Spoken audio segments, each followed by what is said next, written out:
proposta do Luiz Amaro e do Mike. O Mike está viajando, mas ele me ligou, me falou sobre a gente estudar um pouquinho do contexto do que está acontecendo lá no Oriente Médio, né?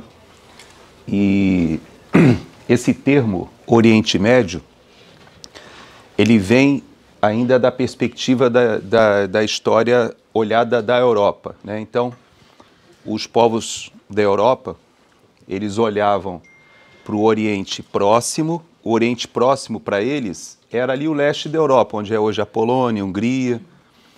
O Oriente Médio é essa área aqui, que ficava entre a Europa e o Oriente distante, que era a China, a Índia, né? Aquela área mais que eles buscavam fazer comércio. Então, por isso ficou esse termo, Oriente Médio, porque é o meio do caminho entre a Europa e o extremo da Ásia lá. Então, a gente vai falar um pouquinho sobre o que está acontecendo aqui nessa região, mas é importante a gente lembrar que aqui, ó, a Turquia, nós já vimos aqui a Turquia e Grécia. A Grécia já faz parte da União Europeia, a Turquia é a conexão, né? E aqui, ó, quando vocês vejam a Geórgia aqui, não é aquela Geórgia nossa daqui, é a Geórgia que em 2008 houve uma guerra ali na Geórgia, exatamente como aconteceu depois. Nós vamos ver mais aqui nessa região onde está a guerra da Ucrânia, muito parecida, isso aqui ao Mar Negro, e a Armênia, onde está havendo uma guerra agora também do Azerbaijão com os armênios. Nós vamos tocar nisso aqui provavelmente na semana que vem. O Irã, que nós vamos também falar um pouquinho sobre o islamismo do Irã, também eu creio que a gente consegue chegar nisso já na semana que vem. O Mar Cáspio é importante a gente entender depois, porque parte da guerra que acontece na Ucrânia, na Europa, tem a ver com a produção de óleo e gás que existe nesse local. Ao mesmo tempo, nós temos a Arábia Saudita aqui, o Catar, os Emirados Árabes, áreas muito bonitas, o Bahrein, onde muita coisa tem acontecido de turismo nessa área, né? Esse estreitozinho aqui, ele é bem importante entender, porque aqui o Irã, ele tem capacidade de fechar aqui toda a produção de petróleo que passa por essa região. Então é um ponto bastante sensível, que a gente vai falar conforme a gente for conversando. Os vizinhos mais próximos de Israel aqui, Síria, Líbano, a Jordânia, o próprio Egito. A Líbia está um pouquinho mais afastada. Então, esse é o contexto, né, do que a gente vai conversar. Mas o principal é que eu tenho tido várias oportunidades de falar de geopolítica, sobre os assuntos que estão acontecendo, por que essa guerra está acontecendo, do ponto de vista do homem, do raciocínio, né, de quem analisa as coisas do ponto de vista da expressão econômica, da expressão política. Mas hoje nós vamos conversar a respeito do que está acontecendo lá, embasados num conhecimento que a maioria da nossa sociedade não tem, que é o conhecimento bíblico.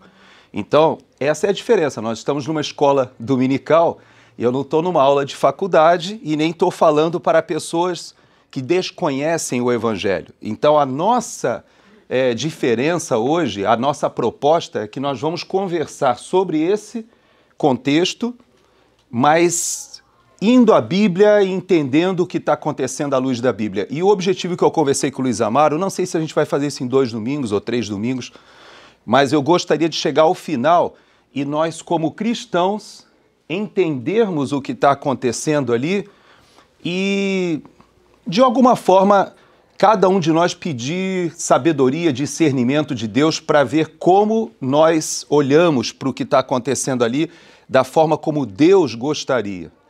Porque eu vejo muita emoção, vejo muitas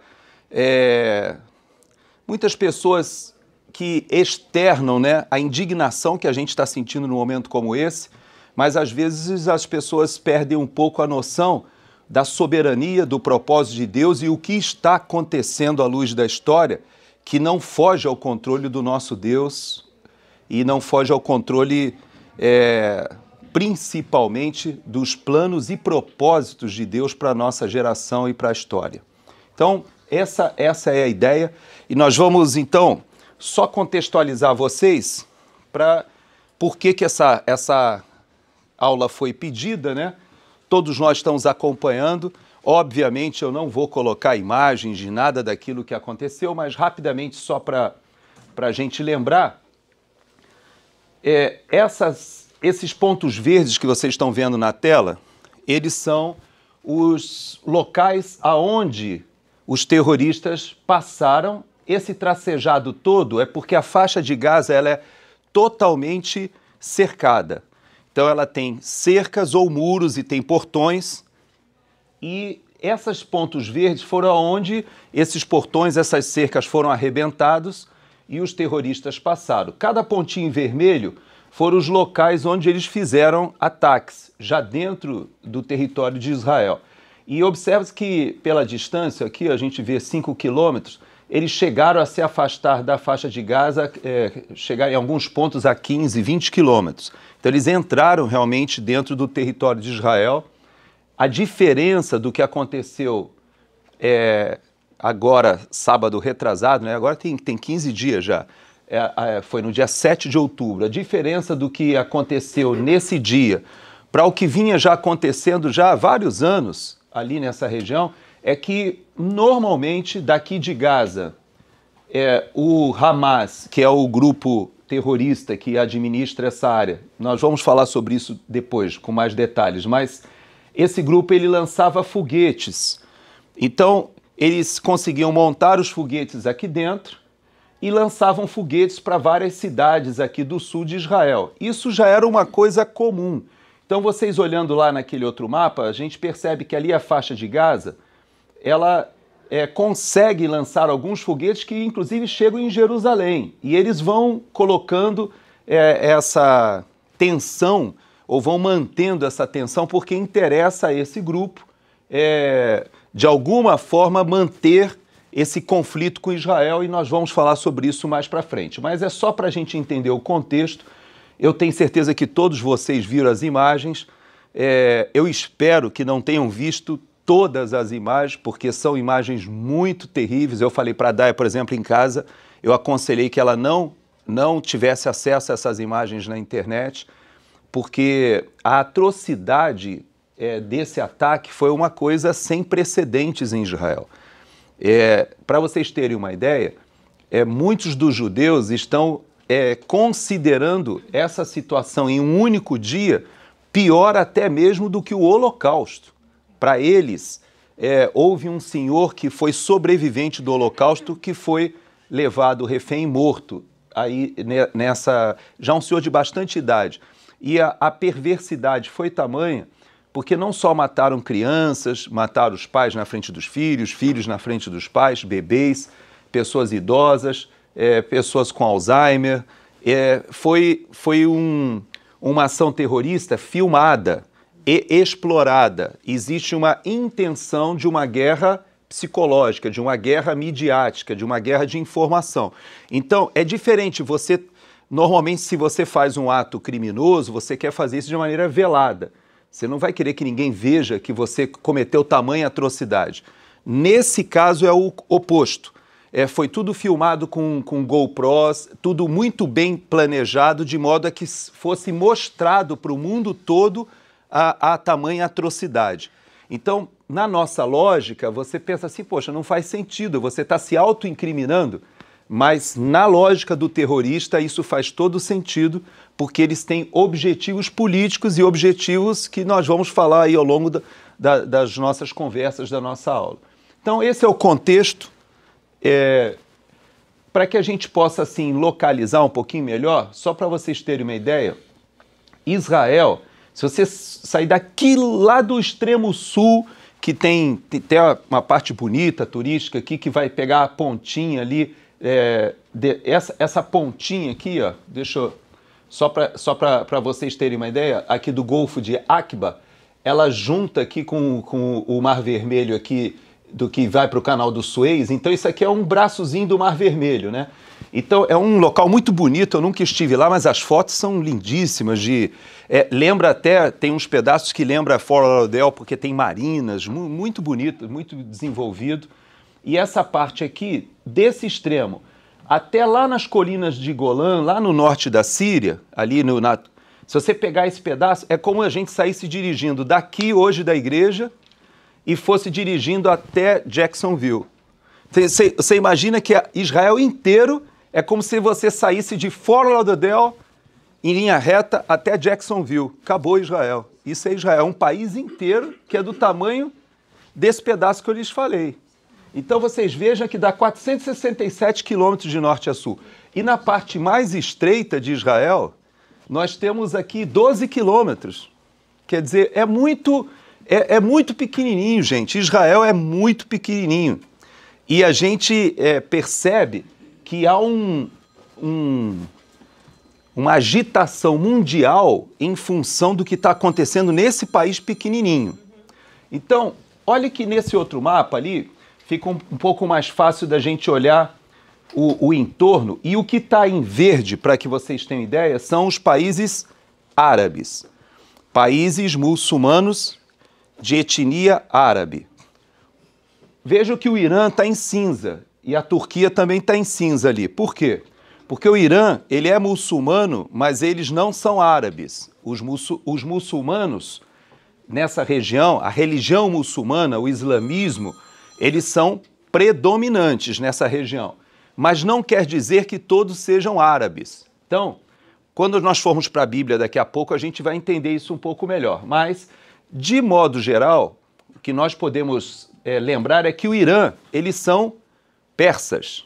Então, qual é o idioma que se fala no Irã? Não é o árabe.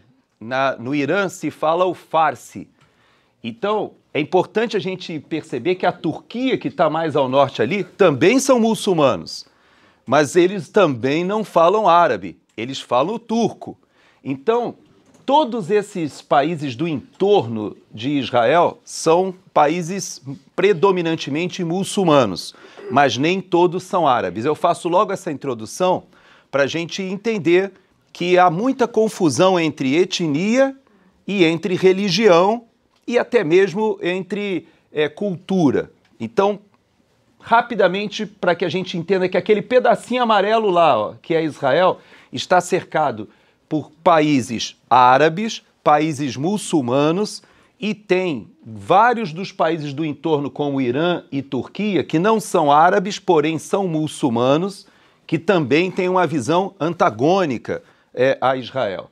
Então, basicamente, Israel está cercado de países inimigos ou países que de alguma forma, enxergam a presença de Israel ali de uma maneira negativa para a região, e isso é uma constante dos próprios judeus que moram ali. O número de países por maioria religiosa, para que a gente tenha assim, um contexto do que acontece em Israel. No mundo todo, nós temos 67 países católicos romanos, ou seja, predominantemente católicos. 49 países islâmicos, 49 países predominantemente protestantes, ou ainda que nominalmente, mas predominantemente protestantes, 14 católicos ortodoxos, aí entra a Igreja Ortodoxa Russa, a Ortodoxa Grega, e temos 3 hinduístas e um único país judaico. Então, a gente olha aqui, ó, por esse número de pessoas, mas eu queria voltar ali no único país judaico. Essa semana vocês devem ter acompanhado semana passada, que o presidente Biden foi a Israel. E ele foi a Israel e lá, ele, na hora da fala dele, ele lembrou da primeira vez que ele foi a Israel. O presidente Biden foi quando ele era senador novinho ainda, acho que foi o primeiro mandato dele, e ele chega em Israel logo depois da guerra do Yom Kippur. A guerra do Yom Kippur, nós vamos falar sobre isso na semana que vem, mas basicamente quando o presidente Biden chega em Israel, ele lembra que ele foi conversar com a primeira-ministra Golda Meir E ele era o primeiro mandato dele, e ele estava assim nervoso de ver aquela situação, logo depois da guerra do Yom Kippur. E a Golda Meir olhou para ele, era um parlamentar ainda jovem à época, e fala para ele assim, por que você está assim tão preocupado? E ele disse para ela, ué, não é para estar preocupado, né? Ela disse, não, nós aqui em Israel nós temos uma arma secreta. E eu vou te contar, ele é mesmo? É. Qual é a arma secreta? Aí a Golda Meir falou para ele, nós não temos para onde ir. Não existe nenhum outro lugar para onde a gente possa ir, porque é o nosso único país. Então, quando a gente vê essa realidade, a gente percebe que aquele pontinho, esse pedacinho de terra aqui que vai de Fort Lauderdale a Jacksonville, de tão pequenininho, é o único país que os judeus têm e é o único país que é predominantemente judaico. Então, quando a gente olha as populações, a gente tem uma noção dessa desproporção.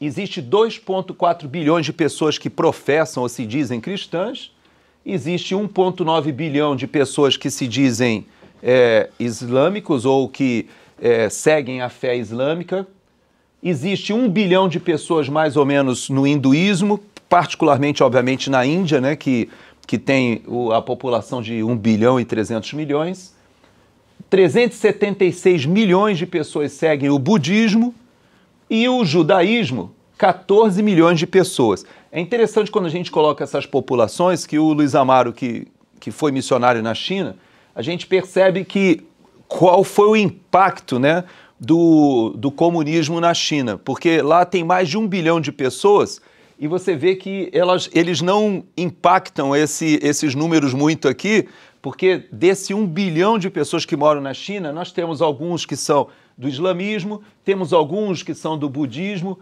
tem alguma coisa de confucionismo lá e tal, mas você vê que a maioria nem é computada nesses grupos aqui, porque o impacto do comunismo foi tal que praticamente a China é um país meio sem religião, vamos dizer assim. Graças ao Luiz Amaro e companhia, hoje isso está mudando bastante. Ele estava me falando que a igreja cristã lá cresce absurdamente. Então é capaz do número de cristãos está diminuindo aqui no Ocidente, está aumentando lá nos países da Ásia. Isso é o que está acontecendo. Por exemplo, aconteceu na Coreia e hoje, mesmo com toda a perseguição na China, o que o Luiz Amaro tem dito é que a igreja tem crescido lá. Mas os judeus, olha só, 14 milhões de pessoas professam a religião judaica no mundo. É um grupo muito pequenininho. Então veja que, apesar de ser um país muito pequeno, com uma população que professa essa religião muito pequena, há uma grande mobilização em torno do que acontece em Israel. E nós podemos dizer que Israel tem sido o centro de convulsão geopolítica durante muitos anos. E se a gente, de certa forma, olhar, nós vamos ver hoje um pouquinho da história, Israel viveu essa tensão de civilizações e o povo de Israel esteve envolvido com isso durante praticamente toda a sua existência. Durante quase 5.000 anos isso já está acontecendo. Então não é uma coisa nova. Nós vamos então... Esse número de 14 milhões é considerado dentro de Israel? Não, esses são os que professam a religião judaica, ainda que nominalmente, né? Porque você sabe que, por exemplo, aqui em Boca Raton, nós temos a maior concentração de judeus dos Estados Unidos depois de Nova York. Aqui nos Estados Unidos nós temos Nova York em primeiro lugar e Boca Raton é a segunda maior concentração de judeus. E aí, como é que quando eu cheguei aqui eu fiquei bastante impressionado com isso?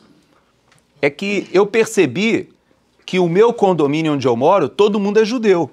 E praticamente só eu e a Daia lá que não somos judeus. Aí eu também achei estranho o seguinte, porque eu percebia que nos sábados os judeus vão para as sinagogas caminhando. E eu falei, bom, aqui no meu condomínio todo mundo é judeu, mas eu nunca vi ninguém caminhando sábado para ir para a sinagoga. Aí eu entendi que existe uma diferença entre ser judeu, o praticante, como no Brasil tem o católico praticante e o católico nominal. E aí a gente percebe que os judeus que são ortodoxos ou que seguem realmente à religião judaica, ou são mais ligados à tradição judaica, eles moram perto das sinagogas para poder ir a pé, porque eles não vão de carro. Então, isso a gente vai aprendendo com o tempo, né? Então, o Century Village, onde minha mãe mora, tem uma sinagoga lá e o pessoal vai caminhando, a gente vê o pessoal caminhando. Mas eu também descobri que quando o presidente Trump ele modificou a posição da Embaixada de Israel de Tel Aviv para Jerusalém, eu achei que os meus vizinhos todos iam celebrar, iam achar bacana, iam, né, dar os parabéns para o presidente Trump. E conversando com meus vizinhos, eu descobri que eles eram todos democratas e não acharam nenhum big deal, não acharam nenhuma grande... E aí eu falei, ué, mas como é isso aí? Eu não estava entendendo. Eu ia conversar com os judeus, falei, peraí, mas vocês não apoiam aí o Partido Republicano? Eles, não, Deus me livre. Não fizeram assim, né? Porque... Mas eles, não, de jeito nenhum. Então você começa a descobrir que aqui nos Estados Unidos existe uma grande população. Dizem que mais de 5 milhões de judeus moram aqui nos Estados Unidos, mas... Os judeus liberais. Liberais. A maioria são liberais, são democratas, são do judaísmo não praticante, vamos dizer assim. Mas a maioria se identifica como judeus, também como católico não praticante nós no Brasil. O Brasil é considerado talvez um dos maiores ou o maior país católico do mundo, mas a gente sabe que os Estados Unidos também são considerados um dos maiores países protestantes do mundo. E a gente sabe que a realidade é que existem estados aqui nos Estados Unidos onde as pessoas já têm 3 ou 4 gerações que não vão à igreja, mas né, têm antepassados que são evangélicos. Então, é mais ou menos essa a realidade. Por isso esse número não bate muito, mas o número de pessoas que se dizem judeus no mundo está na ordem de 14, 15 milhões de pessoas. Então é pouca gente, né, se a gente parar para raciocinar. Essa aqui é a foto de Jerusalém hoje. Então o Luiz Amaro foi lá, tirou essa foto, me mandou. Então, aqui diz ele que foi aqui, né? Você falou que teve aqui nessa... Ali na rua. Ali na rua, né? Então a Orleusa tirou a foto, ele estava lá fazendo assim. Quantos aqui já estiveram em Israel, por favor? Então, nós já temos um grupo bom que já esteve em Israel. Essa aqui é a realidade de Israel hoje. E um dos pretextos, né, vamos dizer assim, que o pessoal do Hamas argumenta que eles deflagraram aquela operação, na verdade a operação foi planejada por 4 anos. E a gente pode falar um pouquinho sobre isso mais para frente, mas foi uma operação demorada, de organização demorada, mas a data que eles escolheram, segundo eles, foi por um problema que aconteceu na semana anterior. Houve um conflito, houve um problema que aconteceu aí nessa mesquita de Al-Aqsa.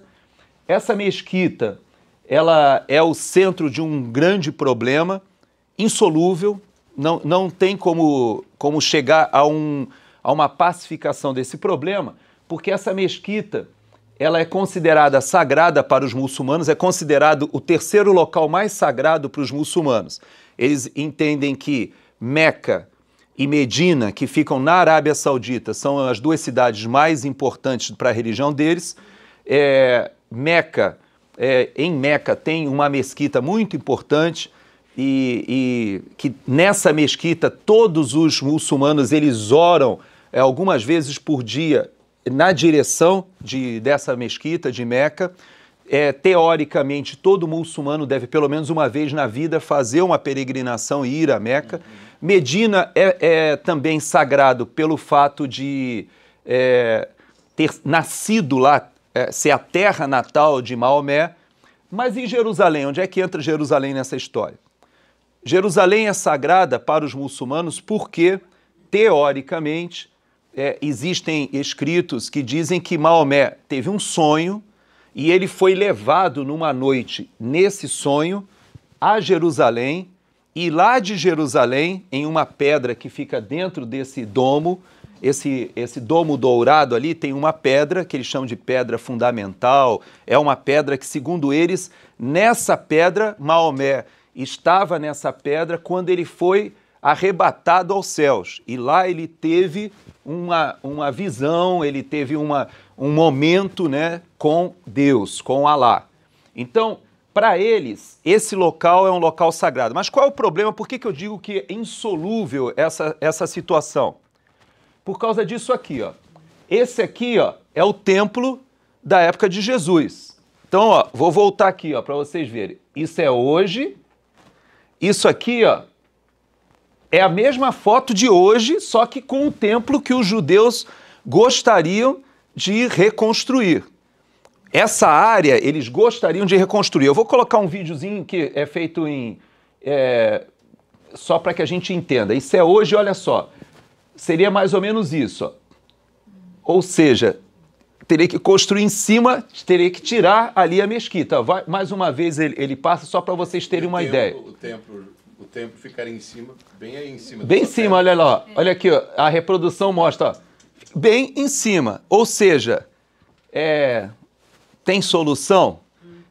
Dificilmente terá uma solução, porque essa necessidade dos dois povos, das duas religiões, elas ainda têm o complicador, vamos dizer assim, que para nós cristãos, Jerusalém também ele tem um contexto de importância escatológica, né, de importância bíblica, de importância até mesmo histórica.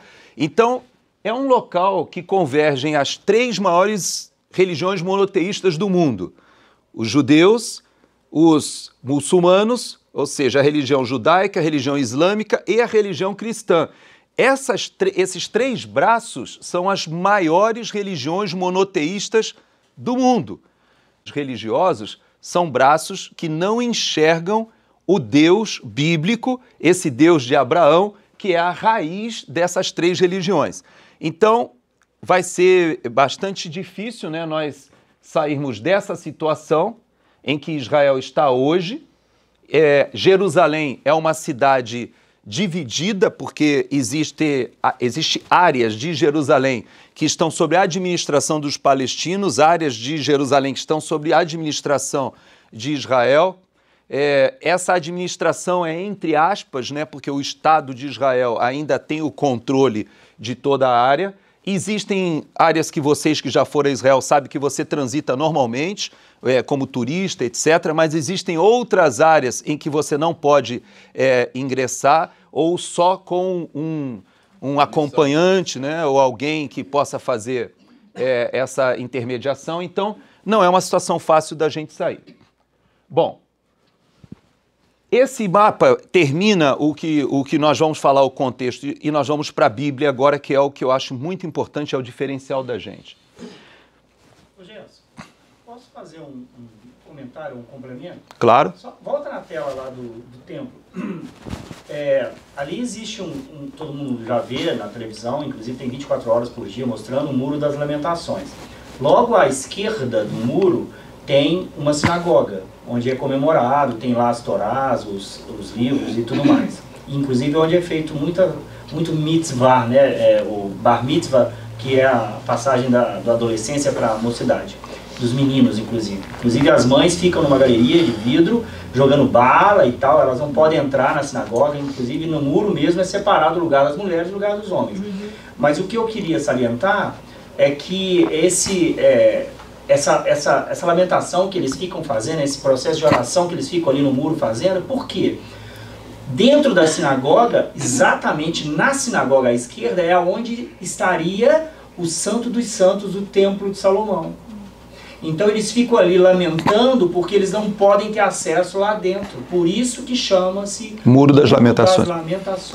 Só esse ali. Não, é importante essa colocação que o Otávio faz, porque essa situação ela é insolúvel do ponto de vista dos judeus, porque eles sonham com a reconstrução do templo. Então nós temos que lembrar que o templo de Salomão, nós vamos chegar a isso aí pela Bíblia, ele foi destruído pelos babilônios, mas depois, quando o Império Persa ele domina aquela região, permite que a Jerusalém seja reconstruída. Então a gente vê a Esdras, Neemias e tal, e ali nesse momento é reconstruído o templo, e o templo que é reconstruído não é aquele templo de Salomão, mas era um templo muito imponente também, que era esse templo aqui, ó. Então, esse era o que a gente encontrava da época de Jesus.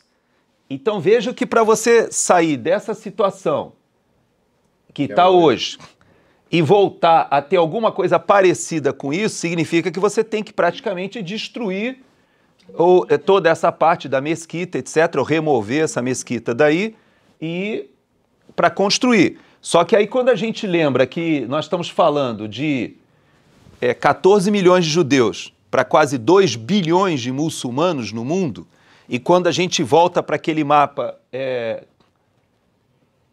em que a gente vê aqui todos esses países do entorno de Israel são países muçulmanos, ou árabes ou muçulmanos, e você tem Israel pequenininho ali no meio, você percebe que aquele pontinho amarelo lá, nós vamos chegar a essa situação aqui que eu queria terminar essa contextualização para a gente ir para a Bíblia.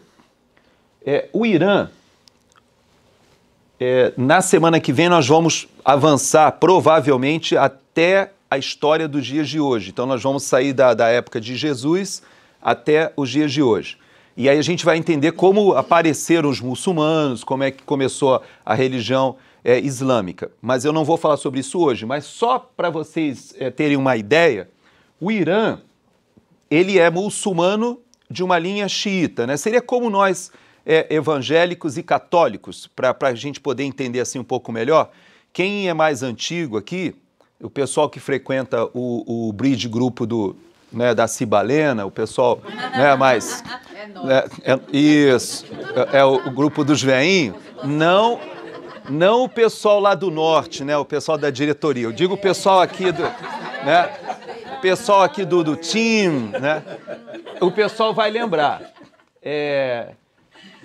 Nós mais antigos lembramos dessa história um pouco melhor, mas o fato é que o Irã, ele é um país xiita porque os judeus, eles têm problemas que nós vamos reportar à Bíblia com o início da civilização islâmica, mas essa civilização islâmica, ela se divide em dois braços, assim como os cristãos tinham protestantes e católicos, e nós tivemos ali o período da Reforma, Contra-Reforma, vocês lembram que houve muita luta, muita guerra naquele período.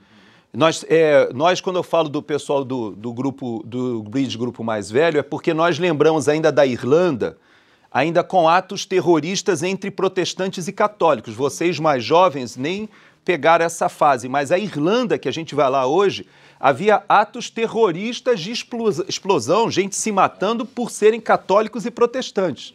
Então para isso a gente pensa até que, nossa, como é isso, católico matando protestante? Isso nos nossos dias na Europa civilizada. A minha geração pegou atos de terrorismo entre católicos e protestantes.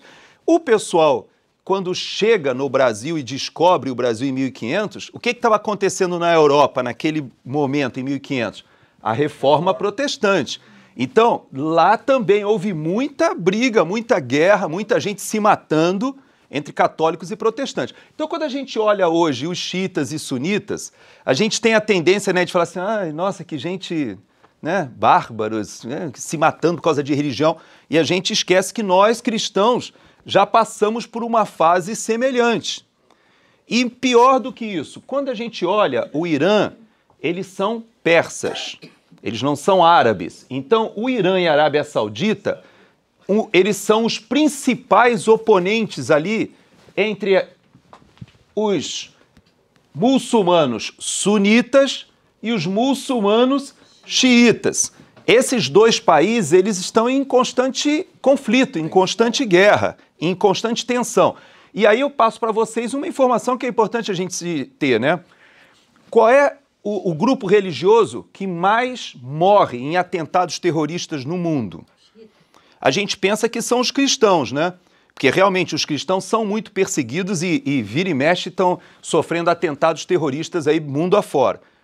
Mas o grupo que mais morre no mundo em atentados terroristas por motivação religiosa são os muçulmanos. tem tanta coisa em volta, é só aquele pedacinho, mas é só aquele pedacinho, e para o Irã, aquele pedacinho não pode existir. E por causa disso, dentro das convicções, quando eu falo Irã, vamos entender uma coisa, né, gente? O Irã de hoje é governado por esse grupo político, que é um grupo que se considera uma teocracia. O que é uma teocracia? Israel já teve uma teocracia, né? Antes de terem os reis de Israel, teoricamente, Israel era governada diretamente por Deus, porque não havia um sistema político organizado. O Irã, alguns anos atrás, e aí de novo nosso grupo Cibalena lá lembra, o Irã, as mulheres no Irã andavam de calça comprida, de saia. No Irã, as moças iam para a universidade. Era um dos países mais ocidentalizados. E, no entanto, quando há uma revolução religiosa, islâmica, que na época do Shah Reza Pahlavi, então, Khomeini, também foi uma fase em que muitos de nós acompanhamos pela televisão, aquelas guerras ali. Houve uma revolução e transforma o Irã num país governado pela religião islâmica xiita bem ortodoxa, bem fundamentalista. E por causa disso, eu creio que a gente precisa entender que esse Irã, a política externa desse Estado, ela olha Israel como um inimigo, como um antagonista.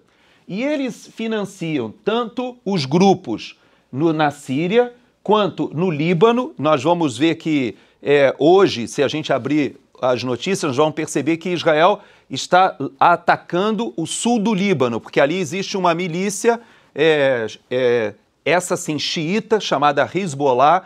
O Hezbollah é um grupo terrorista financiado pelo Irã, que está atacando o norte de Israel. E o Hamas, que a gente viu essas imagens terríveis, eles são um grupo também financiado pelo Irã, mas eles já são grupo sunita, eles não são xiitas.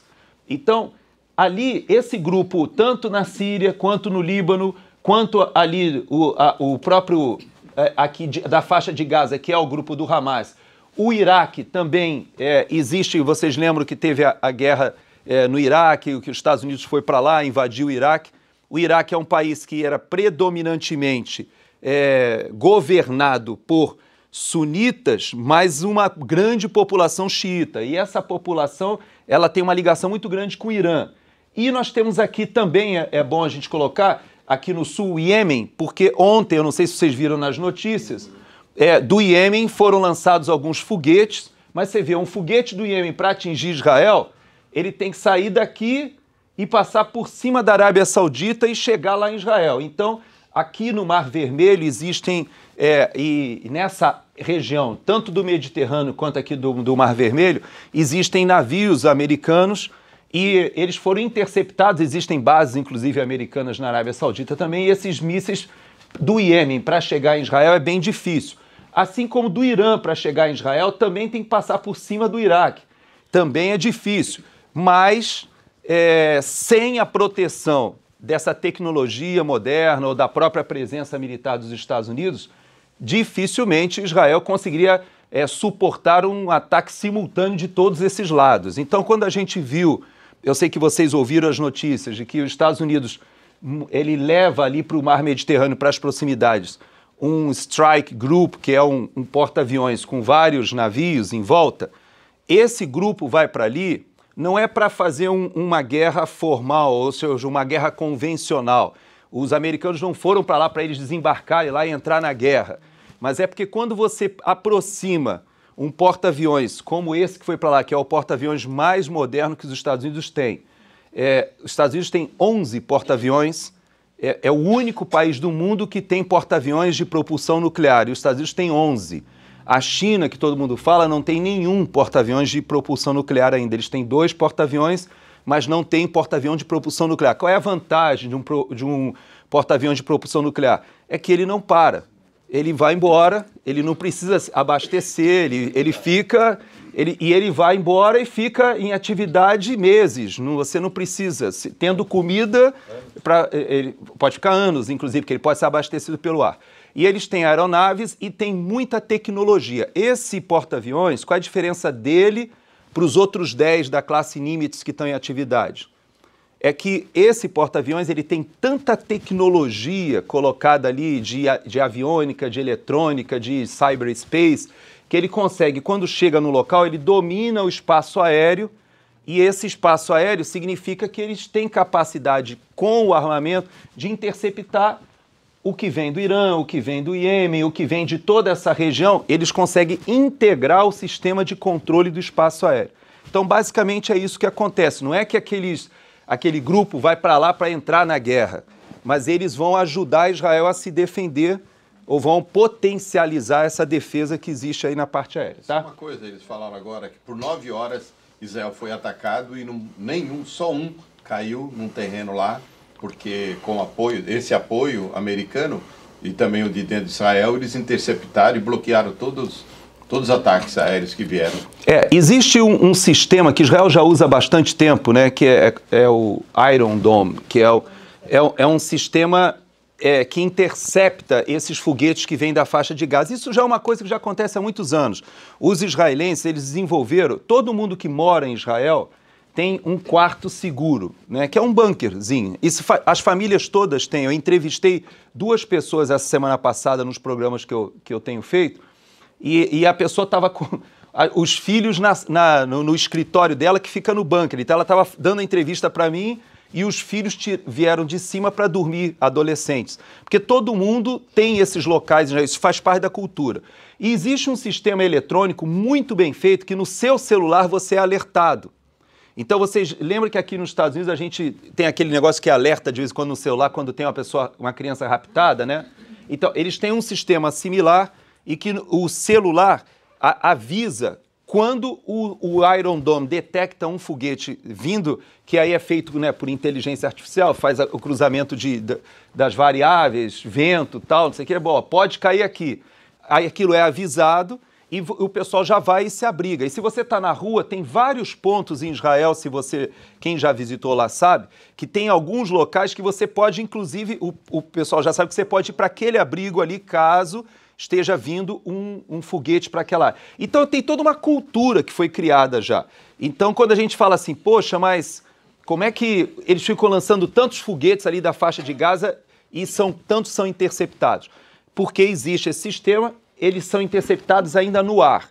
O problema é que é muita quantidade e aí, eu não sei se vocês também acompanharam, mas parte do que estava sendo mandado para a Ucrânia foi redirecionado agora para Israel, para justamente repor essa capacidade logística de manter esse sistema funcionando. Então, basicamente, é isso que acontece lá. Eles têm muita tecnologia e, só para vocês terem ideia, são mais de 200 prêmios Nobel que Israel já ganhou. O nível de tecnologia de Israel é muito elevado, muito avançado nessa parte de defesa antiaérea, vamos dizer assim. A intercepção seria o quê? Um foguete atingindo o outro. Pode ser um foguete. Normalmente, você tem foguetes, tudo eletrônico, né? Ele lança, você calcula a trajetória, vê onde vai cair, você intercepta no ar. Existem alguns que são metralhadoras, vamos chamar assim, mas são metralhadoras, mas não com... são cápsulas bem maiores, que fazem essa interceptação, ou um foguete que bate em outro foguete.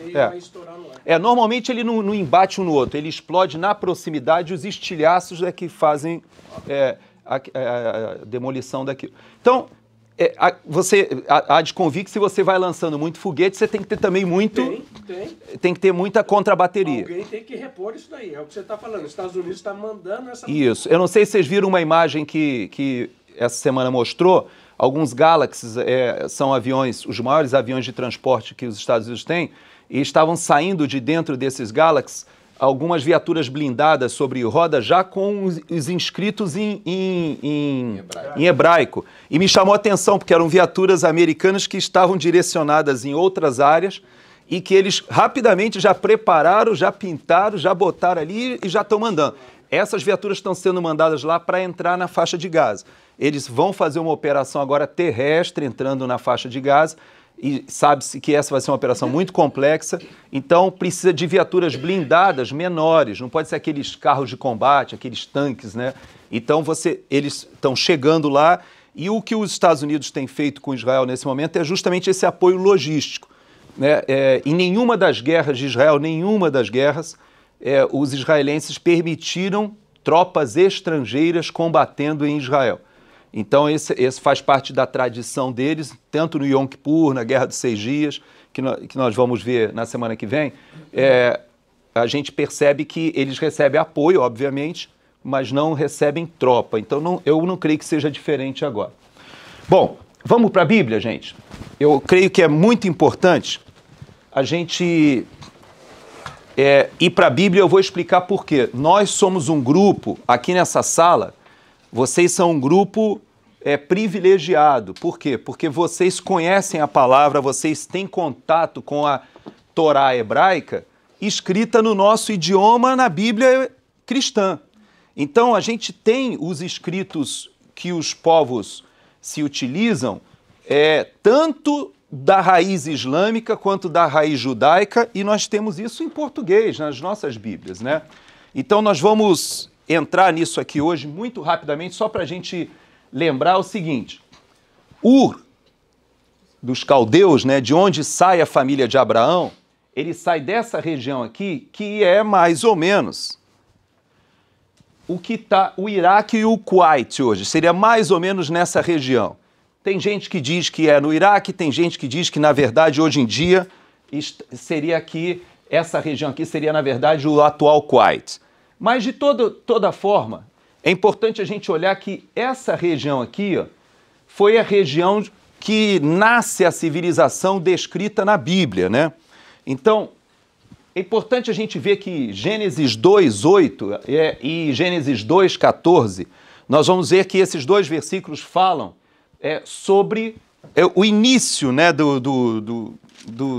da criação ou da civilização, do povoamento, né? Eu vou só ler aqui muito rapidamente assim: e plantou o Senhor Deus um jardim no Éden, que é 2:8, da banda do Oriente, e pôs nele o homem que havia formado. E o 2:14, ele fala desses rios, ele diz assim, o nome do terceiro rio, são 4 rios ali que estão aqui nesse texto.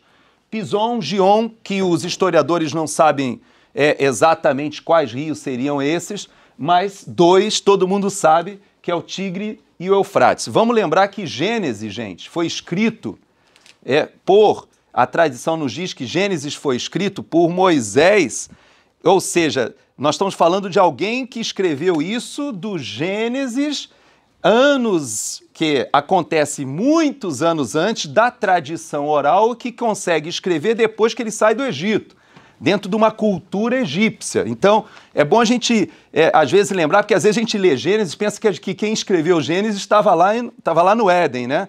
E não é assim. Quem escreveu dentro de uma cultura, de uma época quando ele sai do Egito, tem toda uma formação, é como se ele tivesse ido para as melhores universidades, né, da época ali do Egito. Moisés era um cara que tinha toda essa cultura, que ele foi preparado, né, por Deus até, porque a gente sabe que ele foi criado e educado dentro da corte egípcia, então ele conhecia toda da cultura época. Então quando ele escreve esse texto, a gente tem que entender que é dentro daquela cultura. Então vamos lá.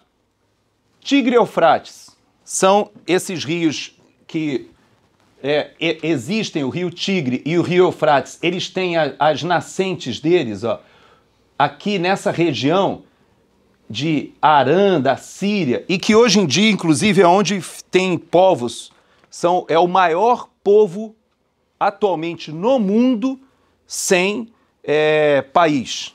Então são os curdos.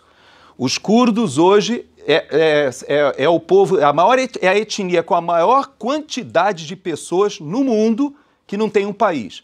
Então os curdos, eles são apatriados, eles não têm uma pátria, não têm uma terra deles. Por quê? Eles são um povo, são uma etnia, eles têm um idioma, eles têm uma cultura, eles têm toda uma coesão de um povo, só que eles ficam uma parte na Turquia, uma parte na Síria, e uma parte no Iraque. Ninguém quer os caras. São nômades. Não, só que ninguém quer que eles formem o país deles, que seria o Kurdistão. Então eles querem formar o Kurdistão, mas ninguém deixa, porque cada um defende o seu. Mas por que eu estou falando dessa região? Porque quando o pai de Abraão sai daqui dessa região e vai para Harã, que vai lá para as cabeceiras do rio Tigre, Eufrates, nessa área que hoje seria a Síria, seria o norte da Síria ali, essa região, o pai de Abraão ele vai para lá. Quando a gente fala assim que Abraão sai e tal, a gente tem a impressão que é o Abraão que vai. Na verdade, o Abraão, ele vai, o pai dele é que vai, leva ele, leva o irmão, leva o sobrinho, leva o neto, na verdade, que era o sobrinho de Abraão, vai todo mundo para lá. E nós vamos ver que na história bíblica, cada vez que, quando Abraão fala assim, poxa, Isaac, eles chamam um servo e fala assim, olha, não quero que case com nenhuma dessas mulheres aqui, não. Eu tenho que buscar lá. E o tal do servo do pobre do Abraão, ele sai daqui, ó, e vai ter que ir lá em Harã para buscar uma esposa para Isaac. Por quê? Porque ele falou, não, tem que buscar lá da nossa família, que está lá em Harã. E vocês vão perceber que essa vai ser uma coisa meio recorrente, né? O pessoal meio rejeitando se casar com quem morava aqui nessa região. E a gente vai ver por que isso mais para frente um pouquinho. Então vamos caminhar em cima desse slide, vamos ver se a gente consegue chegar até lá. Muito rapidamente, viu? Me perdoe aí, pastor, e os teólogos aqui, mas eu vou dar uma passada aqui, correndo aqui na história de Israel muito rápido, né? O pessoal teve uma boa base. Eu sei, porque vocês estão tendo o panorama bíblico, então eu não preciso entrar aqui, mas rapidamente. Tem Adão, Caim, Abel, não é isso? Sete, Enoque, Matusalém, Lameque, Noé. Aí dilúvio, depois do dilúvio nós temos os filhos Sem, Cão e Jafé, Torre de Babel. Então, isso aí vocês já viram aqui no panorama bíblico, eu sei que vocês vão entrar em José agora, não é isso? Parece que a ideia é que o pessoal me falou que ia estudar a vida de José. Mas de todo jeito eu sei que essa é uma parte que vocês já passaram. O que eu quero chamar a atenção para vocês aqui? É que dos 3 filhos de Noé, Sem, Cão e Jafé, na tradução em português, né? Nós temos os semitas, os de Cão, temos os cananeus, africanos, Jafé e os semitas. Eu vou só pegar aqui, ó, eu tenho um... Depois, quem tiver depois curiosidade, depois eu mostro assim. Isso aqui é um mapa que tem história que vai de Adão até a colonização dos Estados Unidos. Mas dos semitas, só para que a gente tenha uma ideia... quando a gente vai para a Bíblia, para o texto bíblico, nós temos os filhos de Sem, os filhos de Cão e os filhos de Jafé. Se você olhar ali aqueles nomes, você vai perceber que são os nomes Elã, Assur, Lod, e cada um desses nomes, eles vão para alguns povos. E esse mapa aqui me mostra aqui, dali sai os persas, então, semitas, filhos de Sem, da mesma raiz dos judeus. Nós temos os persas do Irã, nós temos os assírios, nós temos os próprios judeus, né? Nós temos o pessoal da Lídia, que é uma região mais ao norte, e temos até a parte da Síria. Então, todos esses povos são semitas, vejam só. Agora, dos que são descendentes de Cão, nós temos aqui, dos filhos de Cão, né? Nós temos os babilônios, nós temos os egípcios, nós temos os líbios e os fenícios. Então veja que aqueles povos que estão povoando aquela região, quando Abraão chega, se você observar, você vai ver que esses povos, tanto os egípcios, os líbios, ali os fenícios, eles eram descendentes de Cão. E quando você vê que há uma maldição, né, que na verdade Noé... mas é por uma questão que na Bíblia, só lembrando para vocês, né, muito rapidamente, Noé fica alcoolizado, né, então fica bêbado e fica pelado. E os 2 filhos, Jafé e Sem, eles entram de costas para não ver a nudez do pai com toda a reverência.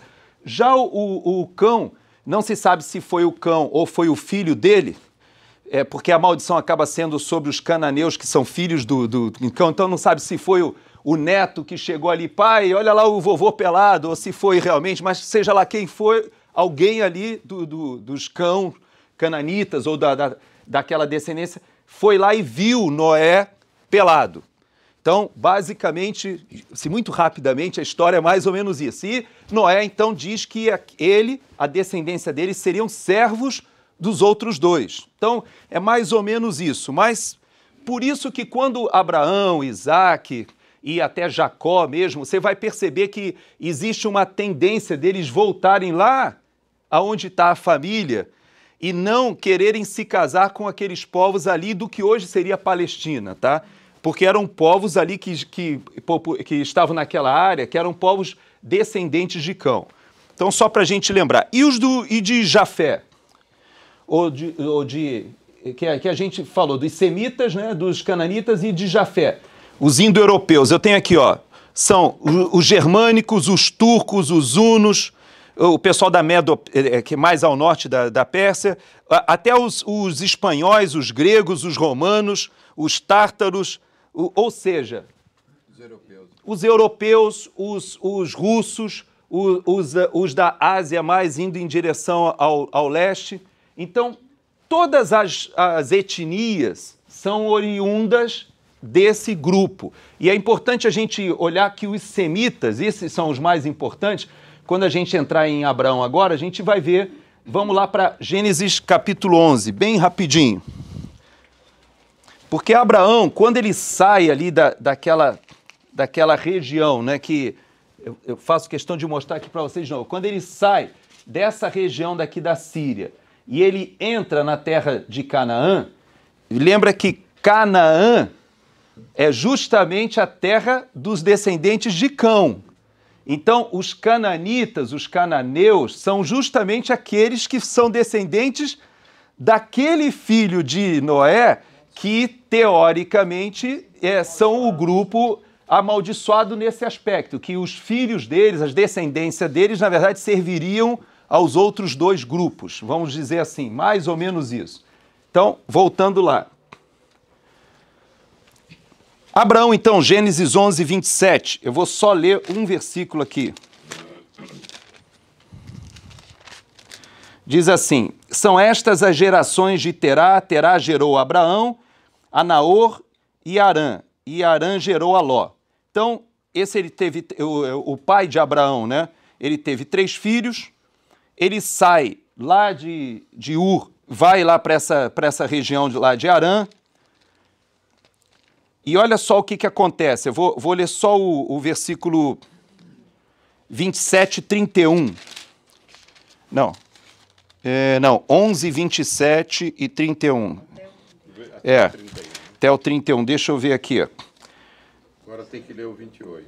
Vou ter que ler o 28. Morreu Arã na terra do seu nascimento em Ur, dos caldeus, estando Terá seu pai ainda vivo. Então, como um dos filhos dele morreu, ele pegou o filho de Arã, né, que era Ló, e levou junto com ele.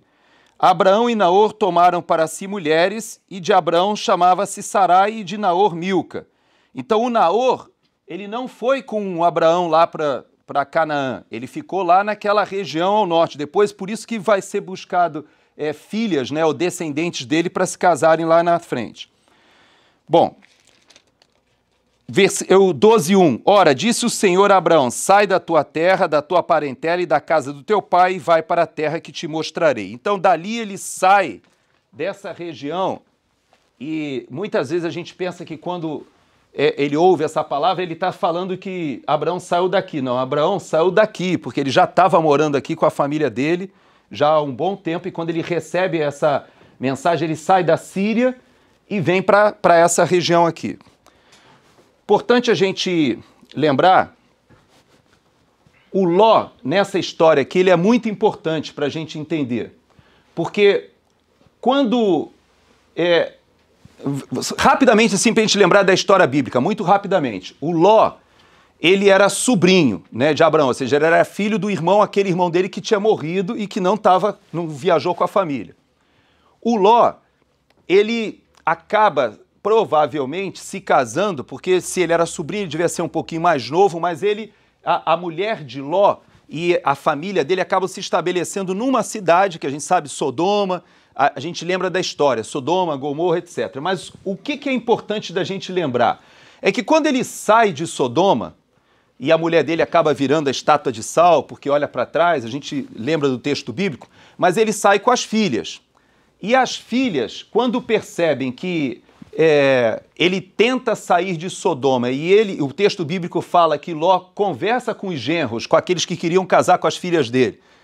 E os genros riram da cara dele, dizendo que vai ser destruída a cidade como? E aí ele acaba que o enviado de Deus, o anjo, fala, ó, meu amigo, você tem que sair batido, é agora ou você já era. E aí pega ele, quase que expulsa da cidade ali, vai ele, a mulher, vai as filhas, mas os genros não vão. E aí fica o Ló com as duas filhas.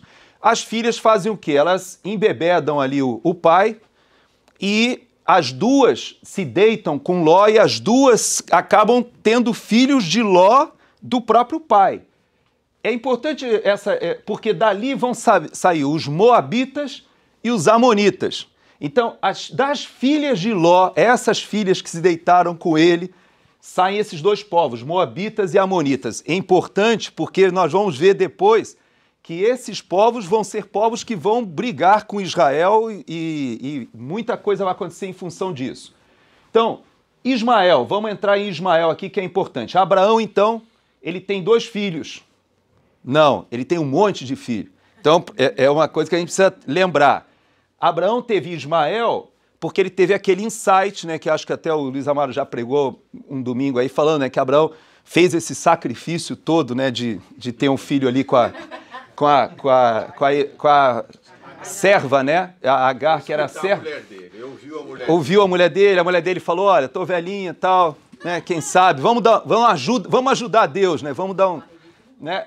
Mas o fato é que ele teve Ismael, e de Ismael nascem, vamos dizer assim, os árabes, ou grande parte dos árabes. Mas o que acontece com os árabes é que eles são semitas também, mas é importante a gente lembrar que a mãe, essa escrava, ela era egípcia. E os egípcios são cananeus. Então é uma mistura de semitas com canitas, ou cananeus, ou com descendentes de Cão, e que são os árabes. O Isaac, por outro lado, que vai buscar a mulher dele lá na família, lá, teve que voltar lá na Síria para achar a Rebeca, né? Aliás, lindíssima essa história aqui, isso aqui dá uma mensagem maravilhosa, né? Porque a forma como o servo vai achar a Rebeca, ela vem, mas ele foi lá em Arã buscar, mas o que aconteceu depois que Sara morre? Porque Abraão, você vê que ele já era velho, quando Sara engravida, né? Mas depois que Sara morre, o velhinho não era fácil, porque o velhinho casou com a Quetura, e aí a gente vê na Bíblia um monte de nome, ele mandou ver. Então eu não sei nem se foi só a Quetura, mas tem lá um monte de nome. E aí quando você pega aqueles nomes e você vai para a história dos povos árabes, você vai ver que vários daqueles nomes estão referenciados como cabeças de tribos árabes. Então veja que nós temos aqui os ismaelitas, mas nós temos também os descendentes de Quetura com Abraão, que vão gerar aqui os midianitas. Gente, grave esse nome, porque nós vamos chegar nele semana que vem.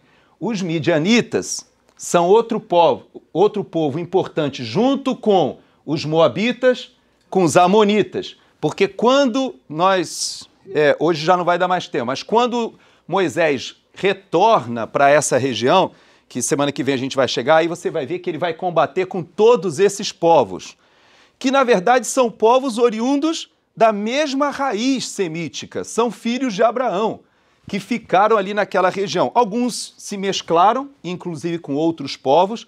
Detalhe, nenhum desses filhos se tornou seguidor de um Deus, o Deus Javé, o Deus de Israel, né? O Deus de Abraão. Eles acabam se tornando politeístas, adorando, como todos os povos da região, eram povos que adoravam os elementos da natureza, né? Adoravam a lua, o sol, adoravam estátuas, animais, etc. Porque era o normal para as culturas da época. O único povo que surgiu com essa ideia meio maluca de adorar um Deus que não tem imagem, que criou tudo, ele que é um negócio que não fazia sentido para a cultura da época, esse tal de Deus de Abraão, que era o Deus criador do universo, mas que você não tinha, e que Moisés depois vai chegar, peraí, mas como é que eu vou chegar lá no Egito e vou dizer que Deus me mandou? Que Deus é esse? Aí ele vai dizer, não, eu sou o que sou. Como é que é isso? Então, essa cultura de um Deus monoteísta, de uma cultura monoteísta, de um Deus que criou tudo, que não tem imagem, e que ele é que fez tudo que foi criado, e na verdade então é como se ele tivesse feito tudo aquilo que os outros povos adoravam, né? Então o que o outro povo adorava na verdade era nada perto do Deus de Abraão. Isso não fazia sentido na época. Então, vamos parar aqui hoje. Eu sei que na semana que vem nós vamos andar esse pedacinho aqui que faltou, nós vamos chegar de Esaú, Moisés, vamos chegar, avançar nisso e vamos chegar até os dias de Jesus. Nós temos o culto lá, eu creio que já faltam 5 minutos, a gente não deve caminhar mais. Vamos orar para a gente terminar? Feche seus olhos. Pai, muito obrigado, ó Deus, porque nós temos a Tua palavra tão fácil da gente ler. Hoje, cada um de nós tem Bíblia de estudo, Bíblia em diversas traduções, linguagens diferentes, cronológicas, com mapa, com tudo disponível para a gente olhar a Tua palavra e entender. Mas nós queremos te pedir que Tu possas usar esse conhecimento, que saia da nossa mente, do cognitivo, entre no nosso coração e a gente consiga compreender que Tu és um Deus tremendo, Senhor. Ó Pai, enche os nossos corações de sabedoria vinda de Ti, para que a gente entenda os nossos dias, tenhamos discernimento dos nossos dias e possamos, ó Deus, nos posicionar diante da sociedade, diante dos nossos amigos, com as pessoas que convivemos, com sabedoria do alto, ó Pai, com unção, ó Deus, de modo que nós tenhamos palavras que edifiquem, ó Deus. Ó Pai, nós temos tido dias tão difíceis, Senhor, os nossos corações têm se entristecido, o nosso lamento, ó Pai, ele é baseado naquelas imagens que a gente viu terríveis, ó Pai. E a gente quer te pedir que Tu possa, Senhor, trazer ao nosso coração aquela convicção de que nada foge o Teu controle, a Tua soberania, os Teus propósitos, e que Tu tens, ó Deus, nas Tuas mãos, ó Pai, o destino de que muitas e muitas vezes os homens pensam que eles mesmos dominam, ó Deus.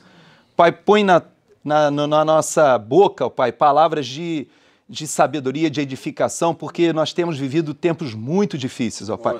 Por isso nós te pedimos, Senhor, que como igreja a gente faça a diferença onde a gente está vivendo, a gente está convivendo, e não deixa, ó Deus, que nossos corações, as nossas mentes, os nossos lábios, ó Deus, sejam instrumentos do inimigo, ó Pai. É o que nós pedimos em nome do Senhor Jesus. Amém, Deus. Amém.